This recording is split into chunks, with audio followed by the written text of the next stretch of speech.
shows a real understanding of the pressures that the Queen was going through, and that the best way he could support her. Prince Philip made a shocking choice.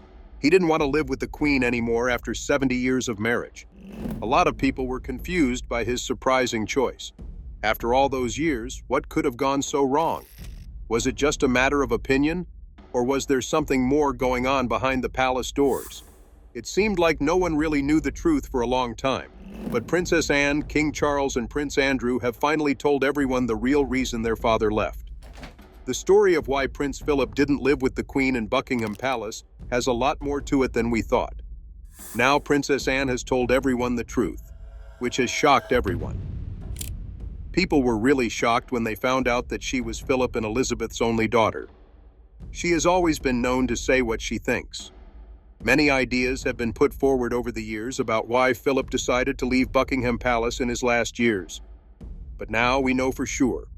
Anne has finally set the record straight, and her brothers, King Charles and Prince Andrew, are standing by her. Anne was once thought to be her father's favorite daughter.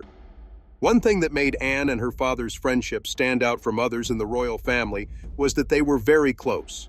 She was her dad's girl all the way through. That's because they were both tough, funny, and stubborn, which made them more alike than different. Both of them were known for being sarcastic and quick to spot meaningless things. They didn't put up with people who weren't keeping up for long. But even though they seemed tough on the outside, they were incredibly loyal to each other. Even though they made fun of each other, they really respected each other. As the years went by, Anne saw what was really going on between her parents while her brothers were busy with royal tasks. Philip and Elizabeth seemed like the perfect royal pair to everyone else, but Anne could see past their perfect smiles. She knew what was going on behind closed doors. She wasn't just watching. Philip told her about the problems he was having in his marriage to the Queen. Unfortunately, we need to go back to the very beginning to fully understand why he chose to move out. This was before Anne and her boys were even born. Their love story began at a wedding in 1934, when Princess Elizabeth, who was still a child, met Prince Philip, a Greek prince who was running away from home. They were only 8 and 13 years old, so there were no sparks at that point. But fate brought them back together after 5 years. Philip was 18 years old, and Elizabeth was 13. The little princess wasn't by herself when she went to the Britannia Royal Naval College in Dartmouth, Devon. Her dad and sister were also there. Plans called for them to meet some of the cadets, and Philip was one of them. Things didn't go quite as planned, though. Because of a case of mumps and chickenpox among the cadets, Elizabeth and her family didn't go to church as planned. Instead, they hung out at the headmaster's house. Philip was brought in to keep the young ladies busy since he had avoided getting sick. He didn't really like staying inside, though. Soon, he was outside playing croquet, jumping over tennis nets, and showing off how fit and carefree he was. Then all of a sudden, something changed. Elizabeth was stunned. That's when she fell in love. Afterward, she said that after that, no one else ever caught her eye. After that terrible day, Elizabeth became deeply interested in Philip. While he was in the Royal Navy during the war, she started writing him letters and kept every word. A picture of him was even kept in her bedroom, which was a quiet but clear sign of how much she liked him. Philip had come back from the Pacific in 1946, and their relationship had gotten stronger since then. In June of that year, he asked her to marry him on the grounds of Balmoral. In a letter from 1946, Philip wrote from the heart about how lucky he felt to have lived through the war, seen victory, and most importantly, fallen deeply and totally in love. Everything else in the world seemed small and unimportant to him all of a sudden. But King George VI wasn't ready to give his approval just yet, even though he said nice things about her and meant well. He was afraid Elizabeth was too young, didn't have enough life experience, and might be rushing into things with the first guy she had ever loved deeply. What if she changed her mind after meeting someone else? So the royal family didn't say much about Philip's plan for a while. Things were hard for more than just the time. Philip was related to the royal family through Queen Victoria, making him a third cousin of Elizabeth. However, Many people in the royal family had their doubts. People thought he wasn't English enough for the future queen because he was too blunt, not well-groomed, Greek, German, and just plain not English enough. Elizabeth wouldn't have any of it, though. No one was going to be able to change her mind. A year later, in July 1947, after Elizabeth turned 21, they finally said they were getting married. Philip had to give up a lot before he could marry Elizabeth. He publicly joined the Church of England and gave up his royal titles in Denmark and Greece. He also cut ties with the Greek Orthodox Church. He didn't think twice, though, because his love for Elizabeth was bigger than anything else. His official welcome into the Church of England was given by the Archbishop of Canterbury on October 3, 1947. He also changed his last name to Mountbatten, which sounds more British. The big day finally came on November 20, 1947, when Elizabeth and Philip got married in Westminster Abbey, London. They spent their honeymoon at the home of Earl Mountbatten, Philip's uncle, in Hampshire. Philip didn't know how much his life was going to change, though. After the wedding, he kept working in the Navy and quickly moved up the ranks. After a year, Elizabeth had their first son, Charles. The next child they had was a girl, Anne. On his naval trip, Philip finally arrived at Malta, where he was stationed. He took Elizabeth to be with him while the children stayed in England. While they were away, they got a taste of what their normal, happy life might have been like if they weren't sworn to the king. Then, in 1952, everything changed. King George VI got sick and died, not even 5 years after Elizabeth and Philip got married. Their whole world changed in an instant. She was only 25 years old when she became queen. And Philip? He found himself in a situation he had not expected.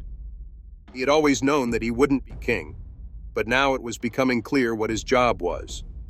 Those hopes he had of keeping his job in the Navy were gone. Instead of being in charge of ships, he was supposed to be the Queen's husband and stay out of the way. Things like this were hard for Philip to understand. Also, don't forget that this happened in the 1950s, when men were usually in charge of the family. Philip, on the other hand, did not. She was the Queen, the most important person in the country, so she wasn't just any woman. Even the family had to take a back seat because duty came first. This wasn't just a small change. It was the beginning of a lifetime of problems for Philip. Over the years, this conflict would finally push him to make a choice that shocked everyone. It was this choice that led him to decide to live apart from the Queen. But how did things really happen? Stay put to find out. Liz and Philip were on a safari in Kenya when they were hit hard by the facts of royal life. Philip had to tell her the sad news that her father had died at that point. When Elizabeth found out what this meant, they quickly went back to the UK. As soon as they got there, she became Queen Elizabeth II. But Philip? His job title stayed the same. The job of royal consort was given to him instead of king consort. Philip stood by his wife no matter what, giving up his job in the Royal Navy to serve the crown. And that was just the beginning of what he had to give up. Moving from Clarence House to Buckingham Palace, which they loved, was the start of a whole new way of life for them.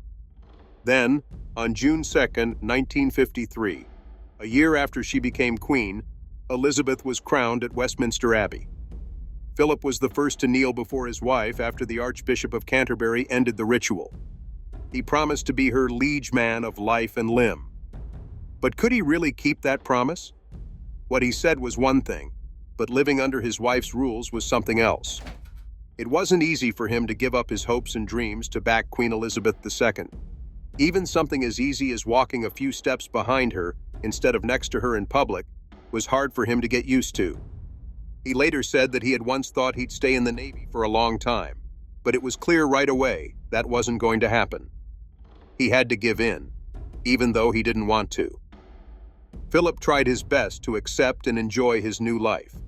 That didn't mean there weren't any problems, though. Things got tense between him and Elizabeth, especially after she became queen. One of the biggest fights started when Louis Dickey Mountbatten, Philip's uncle, boldly said, "The House of Mountbatten now reigns in England." This meant that since Elizabeth was married, their royal children would take Philip's last name. Some people did not see it that way, though. Queen Elizabeth's grandmother, Queen Mary, and Prime Minister Winston Churchill were both very against the plan. To keep her father's name alive, they demanded that Elizabeth and all of her children and grandchildren would remain in the House of Windsor. Philip was very upset about this choice. He was so angry that he famously said, "I am nothing but a bloody amoeba." He was the only man in the country who couldn't give his name to his own children. It was a raw statement of how hard it was for him to find his place in the monarchy. Elizabeth decided to do something when she heard how angry her husband was. In February 1960, she broke with custom when she said that their children and grandchildren would have the last name Mountbatten-Windsor, which is a mix of both of their family names. Philip was given a small but important concession that showed he understood his place in the family's history. As royal consort, Philip was in charge of the royal family while Elizabeth was queen. What did that mean? The hard part was that no one really knew. One time, he told journalist Giles Brandreth that he often felt like a refugee husband, trying to find his place in a society that was centered around his wife. Philip did not have a clear example or clear way to follow like other royal consorts did. It took a lot of trial and error. He remembered that when he asked people what they thought he should do, they just stared at him blankly. There was no real answer, but he knew one thing for sure. His main job was to help the Queen in any way he could. Philip is very active, driven, and vocal, a lot like his daughter, Princess Anne. This wasn't an easy change for him, but he did his job with steadfast dedication, even though it was hard and frustrating at times. Prince Philip wasn't happy just being a ceremonial figure. He had a plan for the monarchy and was keen to bring it up to date. He thought that if it didn't change, it would end up being just a museum piece. But this plan wasn't simple. The old guard, or traditionalists, fought him because they wanted to keep things the same as they had always been. Philip, on the other hand, wasn't one to give up. His willingness to think ahead caused some big changes. He thought it would be a great idea to show Queen Elizabeth II's coronation on TV so that it wouldn't feel like a planned performance. Even though people didn't like his idea at first, it eventually won out, and more than 20 million people watched, making history. It was the first time that the royalty was so open to the public. Philip didn't stop there. He was the first royal to do an interview for TV, and within 10 years, he helped get cameras into their daily lives for a program that showed what goes on behind the scenes. The people got a rare look into the lives of the royal family through this first-of-its-kind move. But he had an effect on people outside of movies. He told Elizabeth to get rid of the old custom of presenting debutantes at court and replace it with events that were more open to everyone, like garden parties and casual lunches. This would make the Queen feel more connected to regular people. The royal estates were also part of his attempts to bring them up to date. Taking care of repairs and reorganizing the royal household, he pushed for a less rigid and more useful way of life. He had more free time than his wife because he didn't have as many work responsibilities. By the 1980s, he had written 9 books that showed how interested he was in many different subjects.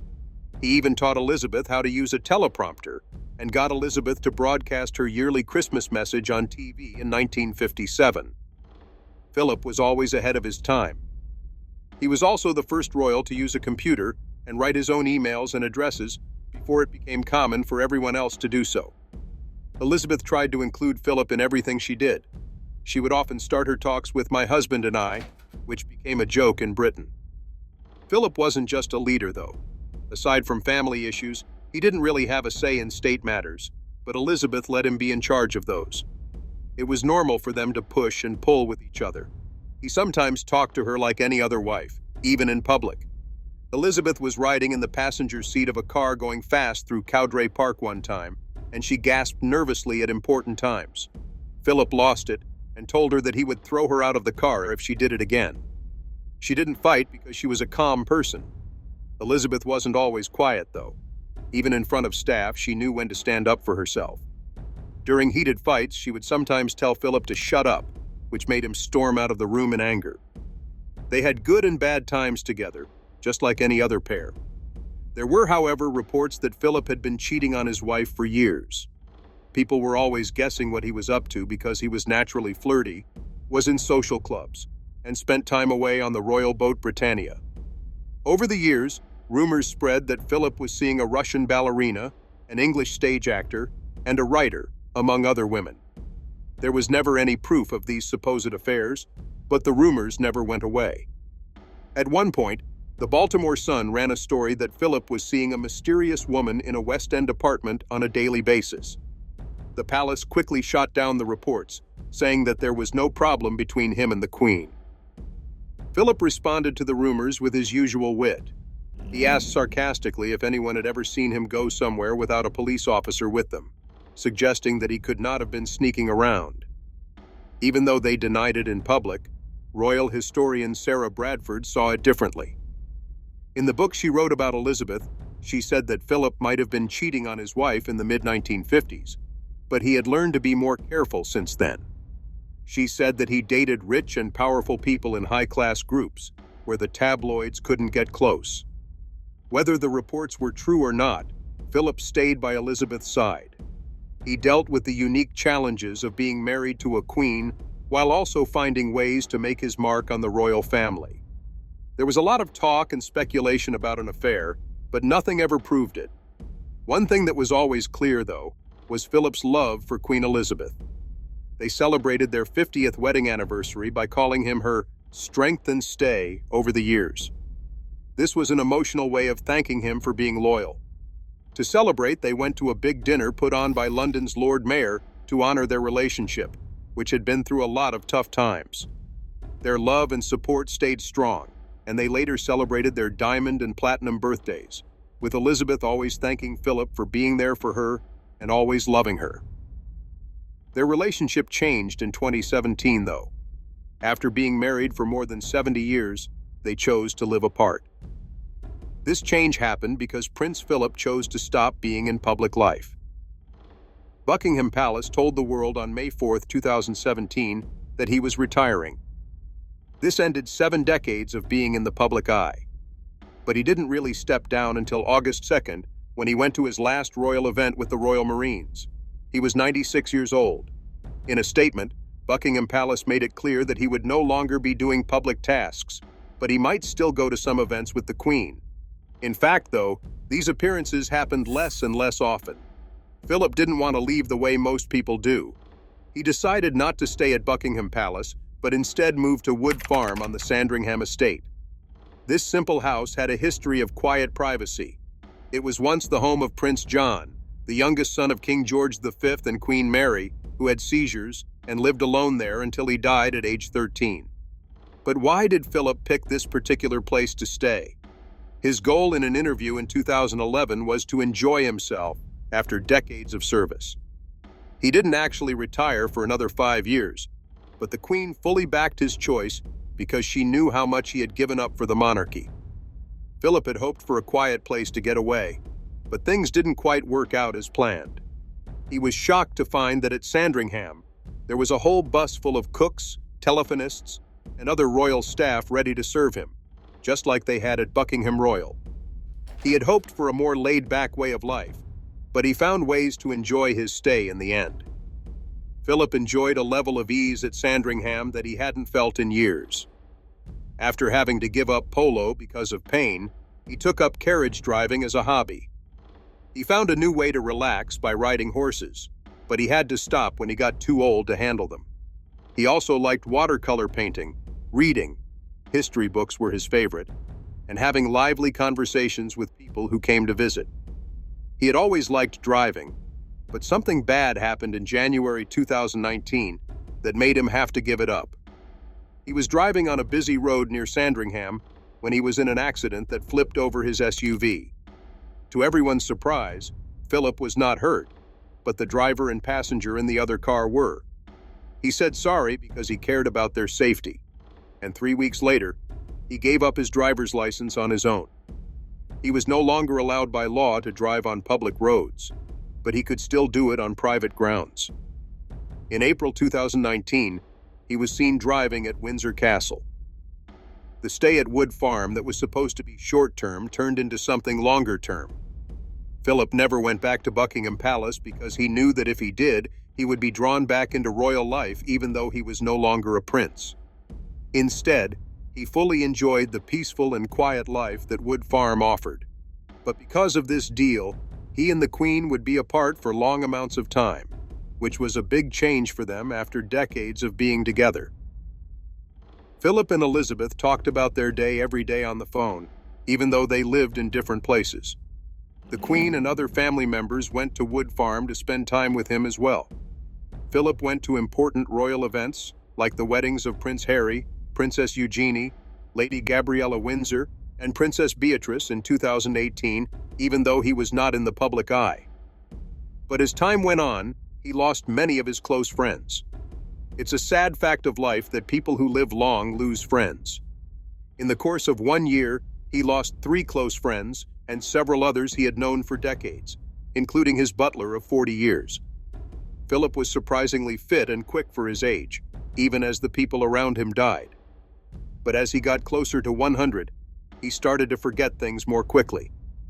While many people were excited to celebrate his 100th birthday, Philip wasn't interested in the big event and didn't like all the fuss and attention. He kept going back and forth between his homes, spending Easter at Windsor and weekends with the Queen at Broadlands. He still liked Balmoral, but as he got older, he went there less often and chose to go back to Wood Farm, especially in 2019 and 2020. Early in 2020, the Queen went to Sandringham with him, and Prince Charles joined them. This was a switch of roles, as their son was now visiting his old parents. In spite of that, their visits were short because Elizabeth had to get back to her tasks as Queen. After that, the COVID-19 outbreak changed their living situation in a way they did not expect. When the UK went into lockdown in March 2020, Philip joined Elizabeth at Windsor Castle, creating a funny structure known as HMS Bubble. They stayed in touch with family through Zoom calls, getting used to the new reality of being alone. It was Philip's last public appearance. He walked into the courtyard of Windsor Castle on July 22, 2020, to hand over his job as Colonel-in-Chief of the Rifles to the Duchess of Cornwall. That was a big deal, his last time in front of the cameras.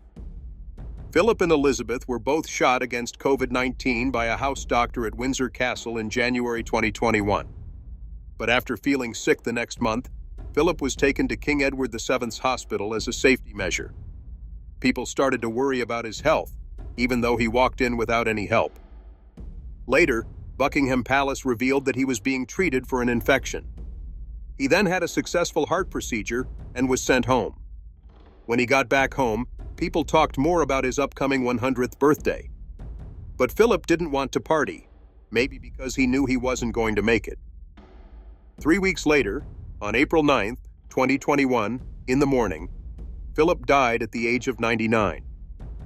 Queen Elizabeth was by his side. The palace said that he died peacefully, and the Queen afterwards said that not having him in her life had left a huge hole. After a week, on April 17, 2021, he was buried at St. George's Chapel in Windsor Castle. His body was briefly buried with 25 other coffins, including King George III's, until it could be moved to its final resting place. His last will was never read in public, but it was sealed for at least 90 years to protect the Queen's honor and reputation. There was talk that it might have information that could hurt the royal family's image, but no one knows what it holds. Princess Anne talked about Prince Philip's impact by saying that he was her teacher, her supporter, and her critic. She had a lot of respect for him and wanted to live a life like his, where he gave freely of his time and life. His amazing ability to treat everyone with respect and recognize their unique skills shaped how he interacted with others all through his life. She also understood how important he was in helping Queen Elizabeth, who took the throne at a young age, feel confident in her leadership.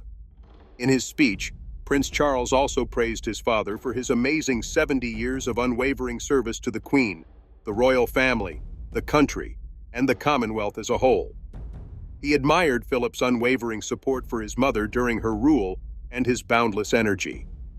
In private family moments, Prince Andrew talked about Philip as a father who loved spending time with his family. Queen Elizabeth wrote about Philip and her life together a year after he died. I have spoken before of my deep and abiding affection for this wonderful country and of the many happy memories Prince Philip and I always held of our time here. People often say that a place's people make it what it is, and as we have seen recently, Scotland is one of those places. Her words showed how much she missed him and how much they both loved Scotland. Philip and Elizabeth lived apart in their later years, but it was clear how much he loved her, and his life was truly amazing. His unwavering support was a big part of her reign, and his absence was felt greatly. On September 8, 2022, a year after he died, Queen Elizabeth II passed away. She was 96 years old. At King George VI Memorial Chapel, she was buried next to her beloved husband, making sure that they would be together even after they died.